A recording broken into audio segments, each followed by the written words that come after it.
چائے بہت معمولی سا نشہ ہے, لیکن ہے بہرحال نشہ ہی ہے, یہ کوئی اچھی چیز نہیں ہے. میں بھی پیتا ہوں, چھوڑ دی تھی 1 سال, پھر لوگوں نے پلا کے جہاں جا رہے ہیں چائے, جہاں جا رہے ہیں چائے. ابے بھائی منع کرو تو لسی اٹھا کے لے آتے ہیں, اب لسی کون پیے گا اللہ کے بندو. تو مجبوراً پھر وہ ہے چلو وہ ہلکی چیز ہے. تو ہم نے جو چائے دوبارہ ارادہ ہے انشاءاللہ دوبارہ چھوڑوں گا میں اس کو, پینے کی چیز نہیں ہے. اور پھر اب یہ اس کا حل سوچنا چاہیے نا. اصل میں جب تک کسی چیز کا حل نہیں سوچو کہ اس کے نقصانات کیا ہوں گے تو اس کی تلافی, تو پھر وہ بات بنتی نہیں ہے. میں نے گڑبڑ یہ کی کہ میں نے ایک دم چھوڑ دی.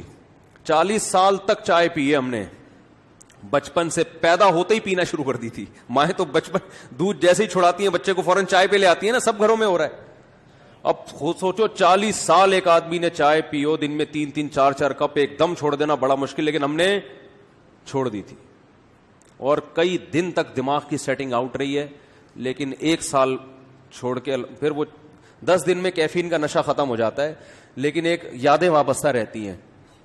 کیفین کا نشہ ماہرین کہتے ہیں اس میں کمی بیشی بھی ہو سکتی ہے, 10 دن تک رہتا ہے, بہت زیادہ 10 دن آپ پریشان ہو گئے, اس کے بعد فٹ فاٹ ہو جاؤ گے. لیکن وہ رہے گا, ایک ٹھڑک رہے گی. کسی کو چائے پیتا ہوا دیکھ کے دل چاہے گا لے لوں, یہ ٹھڑک باقی رہتی ہے. 3 4 مہینے میں یہ ٹھڑک بھی کیا ہو جاتی ہے, ختم. اور 1 سال میں تو بالکل ختم ہو گئی تھی, بڑا مجاہدہ کیا. لیکن وہی ہے, یہ میں آپ کو جلدی بتا دوں تاکہ جو چھوڑنا چاہتے ہیں نا تو وہ اس پر عمل کریں, یہ چھوڑیں, اس کا نقصان ہے آپ کو. میں نے چائے جب چھوڑی تھی تو مجھے سب سے بڑا فائدہ ہوا تھا, مزاج میں ٹھنڈک پیدا ہو گئی. جو تھوڑا بہت جذباتی پن تھا وہ کیا ہو گیا. ابھی تو ٹھنڈے مزاج کی ضرورت ہے, اور جس کے 3 4 گھر ہوں اس کو تو بہت ٹھنڈے رہنے کی ضرورت ہے نا. وہ تو ورنہ وہ ادھر جائے گا, ادھر پھڈا, ادھر جائے گا, ادھر پاگل ہو جائے گا. تو چائے چھوڑنے کا سب سے بڑا فائدہ یہ ہوا تھا کہ دماغ کو سکون ملا ہے, کیونکہ نشہ ہے نا, نشے سے وقتی فائدہ ہوتا ہے, ورنہ انسان ڈپریشن میں جاتا ہے.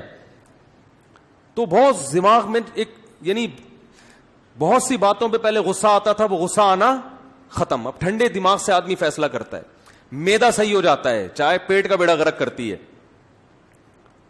میدا پہ بہت اچھا اثر پڑا تھا. یہ 2 فائدے تو فوراً ہوئے تھے. خیر, تو میں جلدی سے وہ بتا دوں پھر بیان کی طرف آتا ہوں.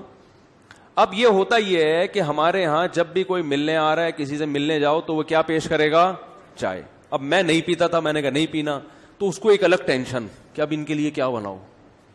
او بھائی کچھ بھی نہیں بناؤ, آؤ بیٹھو گپ شپ لگاؤ. یہ ضروری ہے کہ جب بھی کوئی آئے تو ٹھوسنا ہی ہے اس کے منہ میں لازمی. یہ کون سا کلچر ہے بھائی. کھانے کا وقت ہے تو چلو کھانا کھلا دو, نہیں ہے تو بس ٹھیک ہے بیٹھو آرام سے. ہمارے کلچر بن چکا ہے کہ ہر وقت جگالی کی طرح منہ چلنا چاہیے. بکریاں جگالی کر رہی ہوتی ہیں نا, یا تو کھا رہی ہوں گی یا اس کھائے ہوئے کو ہضم کر رہی ہوگی. کبھی گائے بکری کو دیکھا تمیز سے بیٹھے ہوئے؟ بکری تو میں نے دیکھی ہے, بکری کو جیسے کھڑا کرو گے بس منہ مارنا شروع کرے گی, کھاتی رہے گی, یہ کھائے گی. چلو اب رات کو آرام سے بیٹھ کے سو جاؤ, نہ اب منہ گھمانا شروع کرے گی, جگالی. تو آج بھی انسان کا یہی حال ہے, ہر وقت اس کو کیا چاہیے, زبان کا ذائقہ. تبھی تو چائے کا ایک نقصان یہ ہوتا ہے, روزہ نہیں رکھ سکتا آدمی. یہ بڑا نقصان ہے. جو لوگ نشے کے عادی ہوتے ہیں, چائے, نسوار, پان گٹکا, روزہ بہت ٹف ہوتا ہے ان پہ. روزہ رکھنا بڑا مشکل ہوتا ہے, کیونکہ ان کو پھر وہ مخصوص ٹائم پہ چائے چاہیے, نہیں چاہیے تو روزہ کھلتا ہے. تو چائے چھوڑنے کا بڑا فائدہ یہ ہوا تھا مجھے کہ روزے دڑا دڑ بڑے آسان ہو گئے تھے. سمجھ رہے ہیں؟ اب دیکھو جو نسوار کا نشہ چائے سے بھی زیادہ سخت ہے, ان کے لیے رمضان کا روزہ بڑا ٹف ہوتا ہے. روزہ کھولتے ہی 2 پکوڑے کھائیں گے فوراً نسوار, پھر ایک دم اب پتہ چلے گا اللہم لک صمت وعلی رزقک افطرت. تو کیوں اپنے آپ کو کسی چیز کا محتاج بناتے ہو بھائی؟ اپنے آپ کو کیوں آدمی کسی چیز کا محتاج بنا دے کہ وہ نہ ملے تو تکلیف ہو؟ تو یہ نہیں ہونا چاہیے. خیر, تو اب جہاں بھی جا رہے ہیں چائے, منع کریں تو بھئی کچھ تو کھلانا ہے. مفتی صاحب آئے ہیں, یہ بیان میں ذکر کر دیں گے کچھ نہیں کھلایا انہوں نے, تو وہ لسی لے کر آ رہا ہے, اتنا بڑا گلاس لسی کا. بے بھائی اس کو کون ہضم کرے گا؟ پھر وہ کوئی جو ہے وہ کوئی کافی لے کر آ رہا ہے, وہ تو چائے سے بھی زیادہ خطرناک ہے کافی, وہ تو اس میں تو زیادہ کیفین ہوتی ہے. تو پھر ہم نے کہا یار وہی ٹھیک تھا. کیا تھا؟ اب کبھی ہم کہہ رہے ہیں ادرک کا قہوہ بنا دو, تو وہ ادرک گھر والوں کو مل نہیں رہا, بنایا تو اتنا ادرک ڈال دیا کہ وہ تو آنتوں کو گلا دے گا بھائی یہ ادرک, کیونکہ عادت نہیں ہے لوگوں کو کتنا ڈالنا ہے اس میں. تو اب بہت پھر وہ دوبارہ ہی ہو گیا حساب کتاب. پھر آپ کو پتا ہے جب ایک دفعہ دوبارہ شروع ہو پھر چھوڑنا بڑا مشکل ہے. چھوڑوں گا انشاءاللہ, یہ اس کا باپ بھی چھوڑے گا. یہ چائے پینے کی چیز نہیں ہے. تو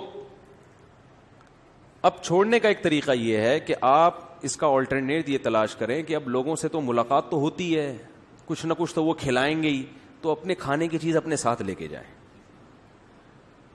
سمجھ رہے ہیں نا؟ تو میں سوچ رہا ہوں کسی حکیم سے رابطہ کر کے دار چینی, لونگ, ادرک, یہ 3 چیزوں کا قہوہ بڑا خاندانی ہوتا ہے. اس سے آپ یہ چائے کا بہترین آلٹرنیٹ ہے. اس سے باڈی فریش بھی ہوتی ہے, کولیسٹرول لیول بھی کم ہوتا ہے, اور طبیعت بھی فٹ فاٹ, دماغ بھی واقعی سچی مچی کا تیز ہوتا ہے. دار چینی, ادرک, لونگ, اس میں کلونجی بھی ہو, یہ سب چیزیں یہ تو صدیوں سے انسان استعمال کرتا آیا نا. تو اس کا ایک میں سوچ رہا ہوں پاؤڈر بنا کے رکھ لوں. کسی حکیم صاحب, قبلہ حکیم صاحب سے بولوں بھائی کوئی مناسب سا کیا بنا کے دو, دار چینی, ادرک, لہسن, سونٹھ کہتے ہیں ادرک کو, جو سوکھا ہوا ادرک, اس کا ایک تھوڑا سا پاؤڈر بنا دو یا گولیاں بنا دو.